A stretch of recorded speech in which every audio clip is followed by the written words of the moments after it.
Okay, hello folks. How are you doing today?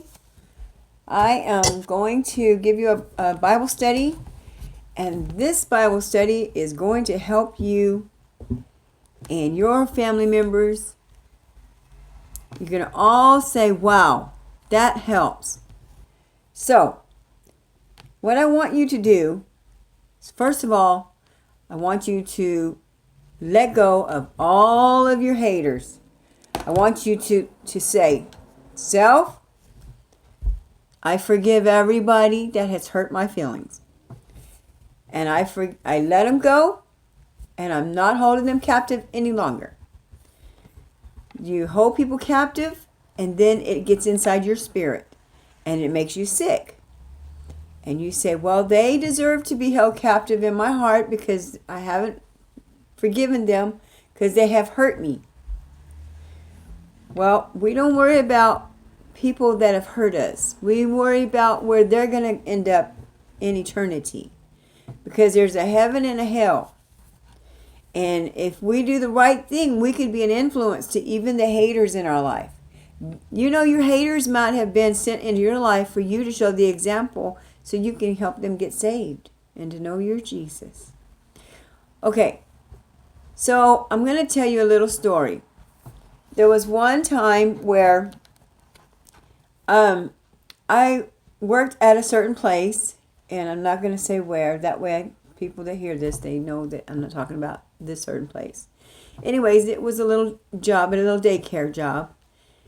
And it's like everybody, except for a certain amount of people, decided to hate on me. They decided that they wanted to say this and they wanted to say that. And there was even one lady that was giving me brand new purses and then accusing me later. I'd find out later that she was accusing me of taking things out of that school when I wasn't doing that. But because I had a big purse, the big purse was empty, but nobody knew it was empty. So she was accusing me of that. But the secretary, she's like, well, I know better than that. And so I said, well, should I just stop taking the purses? And I thought, no, I shouldn't just stop taking the purses. Why would I do that? You know, she's giving them to me for free. It's her ignorance that she's lying. And everybody that knows me knows that I do not lie. So, and it's just wonderful to have friends that have your back, you know, and that take up for you when stuff like that comes against you. But you know what? I was so sad, and I went over to another church because this one church that I was going to, I just wanted to hear a fresh word from somewhere else, which I got fed really well at this other church, which at all my churches I do. But I went to this one particular church, and I had my feelings hurt so bad. And I said, oh, it's not fair. Oh, they're saying this. And I had even cut my hair. And I paid the lady $50 to cut it really short. And I wanted it to real short, like and this is before I knew Kim Pothier. But I wanted it short like that, and then not being up in one wave. I just wanted like to be out a little bit, just out, you know, just like it's layered back, but not layered back. I don't remember that there used to be a lady,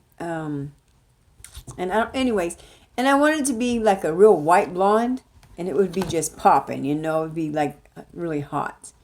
And it turned out that the lady I went to get my hair done with was new in doing hair. So she dyed it like a really dark blonde, which was really a blonde, but it was like a dark blonde. Like a dishwater blonde is what they used to call it back in the day. And she just plain layered it. And so even my own uncle said, you look like a dyke. And I was like, I am not a dyke. I love men. I'm not going the other direction. And anyway, so this hurt me. This kind of stuff really hurt me really bad. And just everywhere I turned, people were and I was a teacher. I mean, people respected me. Hi, Mrs. Lillian. Hi, Miss Verhey. Oh, you know, help me with my children and this and that. and teach them well. And I taught 4-year-olds how to read, and just God is so good. He gave me talent when I was very young, and I've been a teacher all my life in different daycare settings and teaching at children's church and daycares and even the public schools. And I'm saying, I'm not here to tell you what all I've done, but I'm just saying I love children. But I was being accused of stuff, what I'm saying, that it wasn't even true. So I went to this church, and I expected this preacher to say, "Oh, you poor thing, hear the word of the Lord, you poor thing." But he didn't say that. He said, "Die to self." He said, "You out there, and you're hurting so bad because people are saying things and just really bad things about you." He said, "You need to die to self." Not die physically. The body don't die. But this body doesn't take over in this world. The spirit that lives in you is where you need to be focusing from. You need to walk in the spirit.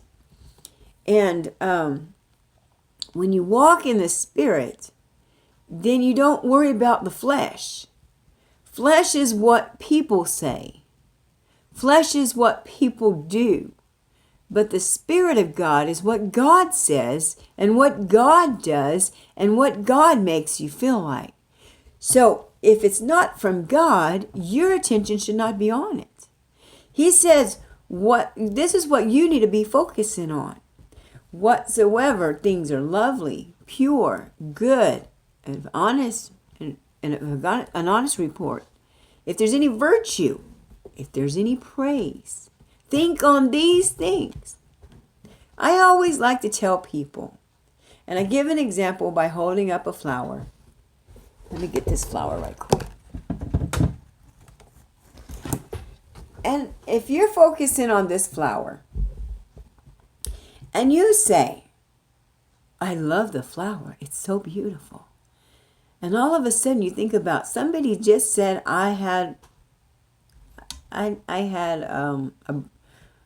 let's say I had a pink finger. Don't make sense. Pink finger. And I know all my fingernails are red. They say, "You got a pink fingernail." And I know better than that. Because the things of God are true, but things of the devil are not true. He lies. He's the father of lies. And all liars are going to be in the lake of hell. Fire. That's just terrible. But when I look at this little flower, I'm just thinking how beautiful it is. And nothing in my mind is thinking bad thoughts at all. I'm only thinking how wonderful this flower is. But if I think about that one pink finger they say that I have, one pink fingernail, and which I don't have, but I'm looking for it because they say that.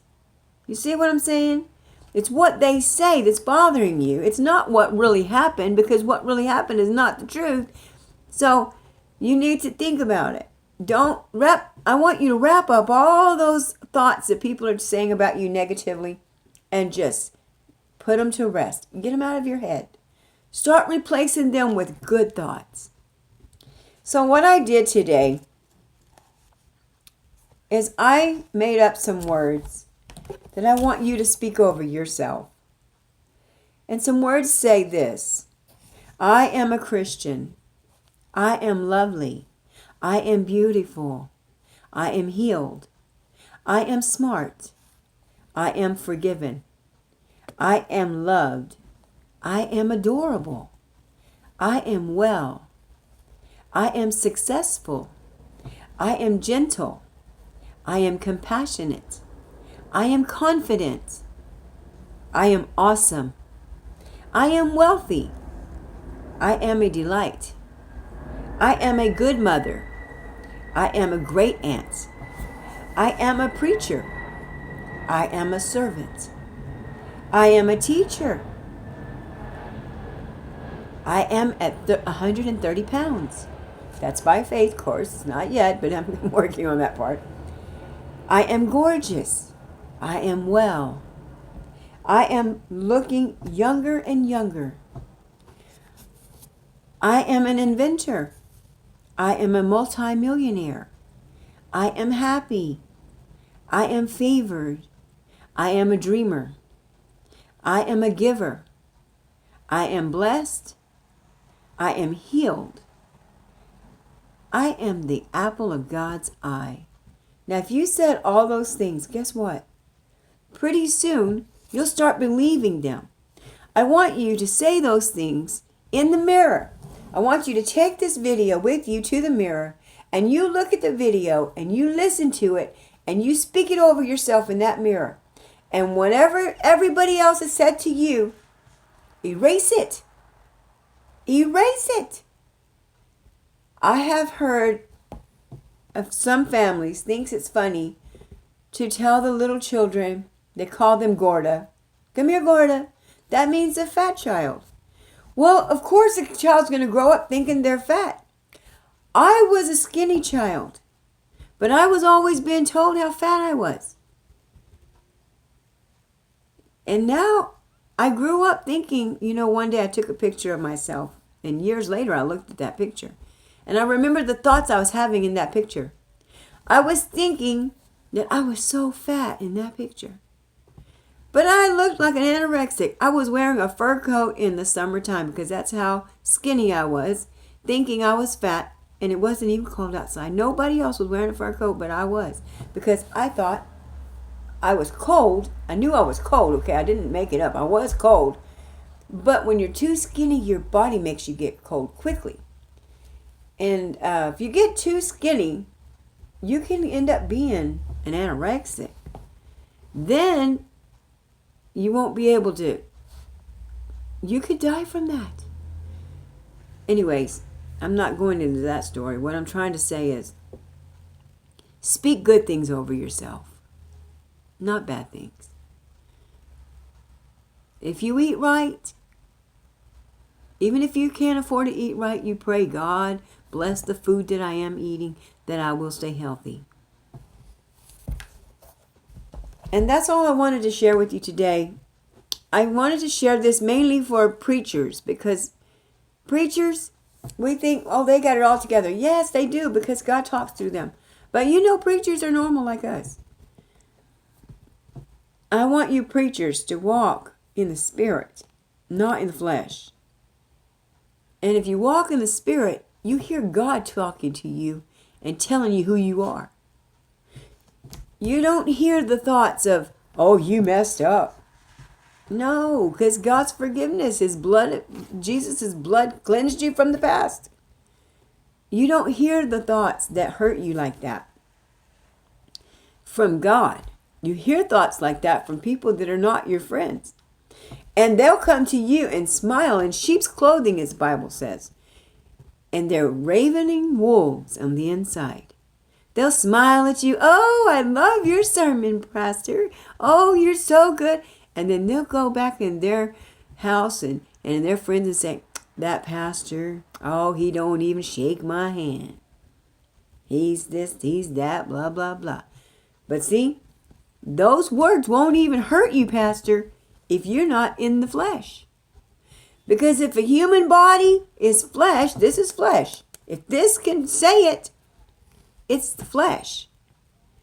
But the Spirit of God speaks to your spirit and says, whatsoever things are lovely, whatsoever things are pure, whatsoever things are of a good report, if there's any virtue, if there's any praise, think on these things. So try to do that. And don't let the devil beat up on you one more second. I'm so tired of pastors getting hurt, because they literally will take their own life because they're so tired of people hurting their feelings. And I'm here to take up for pastors and their wives. Wives hurt right along with the husbands. And wives are preachers nowadays too. I have to remember that. If you're a woman preacher out there and you messed up, forgive yourself. Okay? Did you really think you're going to be a preacher and never mess up? Pastors, did you really think you're going to live on this earth and not mess up? Because you are in flesh. Your body is made out of flesh, and this flesh wants to do things it should not do. If you don't stay in the spirit realm, then the flesh takes over. Then you'll think things of the flesh. Oh, doesn't she look good? Oh, doesn't he look good? But see, the Spirit of God says, watch out. That's the devil of lust that's trying to come after your soul to take your ministry. But see, no one tells you these things when you start ministry. They don't tell you how hard it is. They tell you, oh, get up here and preach. You're a preacher now. Teach the word of God. Sing, sing, sing. But they don't tell you during that singing there's going to be 20 guys a week telling you how beautiful you are and how they just want to hear you to sing. They want to hear your music. That's the devil telling you right straight to your face. Don't fall for that. And take the compliment, yes. But don't let that compliment tear you down to think that you have to give in to the compliments. Stand strong in the power of God's might. If you get weak out there, read that word of God and build yourself up daily. Daily. You know, they say that a real Christian spends 2 minutes a day in the Bible, if that. Let's break that record. Let's spend every day in the Word of God. The Word of God is alive. The Word of God has healing in it and life in it. And you need to have both. To all my family and friends and my relatives, I love you and I thank God for all of you. And I know that you're stronger today because you've heard these words. Have a blessed day. God bless you. And I can't wait to see you. And all my friends on Facebook, I love you too. And I hope something that I've said has encouraged you. And all pastors and preachers, keep up the good work. You're doing great. You are winning souls every day and you are making a big difference on this earth. And I'm proud of you. And Jesus is proud of you. God is proud of you. Yes, even you that's made 10,000 mistakes. Because He forgave you if you ask for forgiveness. So have a good day. Bye-bye.